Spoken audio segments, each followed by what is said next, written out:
What's up, you guys? I'm gonna say it. The Mark 18 is dead. Well, kind of. So let me explain.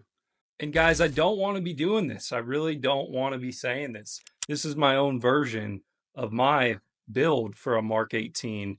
And I love this thing. But times have changed. This is just where we're at. So it's unfortunate. But yeah, anyway, let's get into it. The Mark 18 is a popular variant of the M4 carbine, known for its compact design and lethal performance. The MK18 has gained a reputation for its reliability and overall versatility as a weapon in the field. However, in recent times, there might be small changes or even drastic different options that are better on the market. But first, let's dive deep into the history, followed by the features and characteristics of the Mark 18. Welcome back to my subscribers. If you're new here, this is the Dialed Sportsman channel. Let's get into it. This weapon has become very popular in professional applications as well as the civilian market.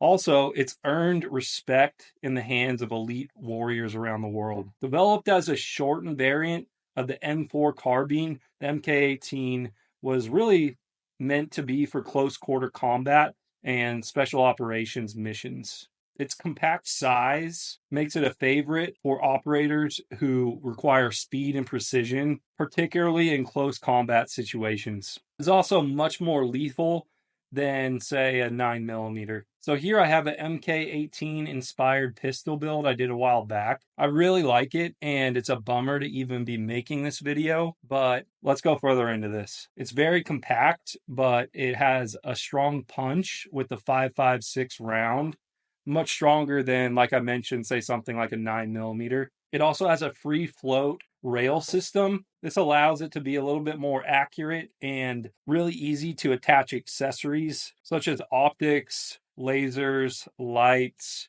if it's an SBR, a front grip, and just very customizable. So yeah, when it comes to its performance, it's pretty solid. Operators previously have praised it for overall reliability in adverse conditions, but I want to talk about why I think the MK18 is getting phased out. So to start off, the 5.56 round itself was developed in the 1950s, and it was originally intended for a 20-inch barrel. In recent times, we've seen barrel lengths get shorter and shorter and shorter, but ultimately the longer barrel does give it a greater velocity. And so with the MK18 having the 10.3-inch barrel, while this is still much more lethal than other options, like mentioned a 9mm or something like that, there's more to think about here. So if you're sticking with the 5.56 round, and we're going to compare this to something similar, if you bump up to 11.5-inch barrel, a bunch of studies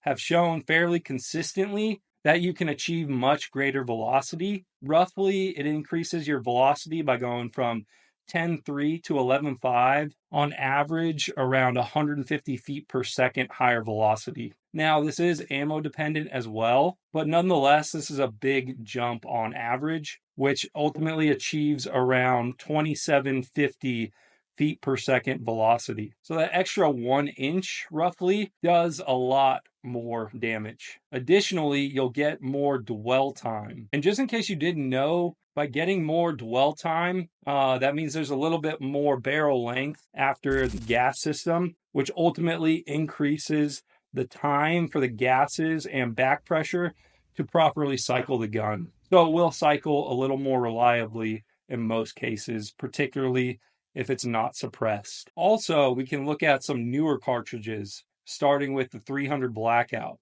Lethality can be achieved in a barrel length that is 10.3 inches or even much shorter, roughly maybe around the 6 or 7-inch barrel length. It uses a 30 cal projectile known as the 300 Blackout. The round is very versatile, so it can be supersonic or subsonic, using grain weights from 110 grain all the way up to 220. Another new cartridge is the 277 Fury round that was developed by SIG. Very interesting round, has very, very high velocity and grain weight. So grain weight is between 113 and 150 with roughly very similar velocity to the 5.56 round. And SIG just came out with a 10-inch barrel model of their SIG Spear called the SIG Spear Assaulter using this new round. And it's looking like special operators are going to adopt this round, and I think it's going to dethrone the MK18.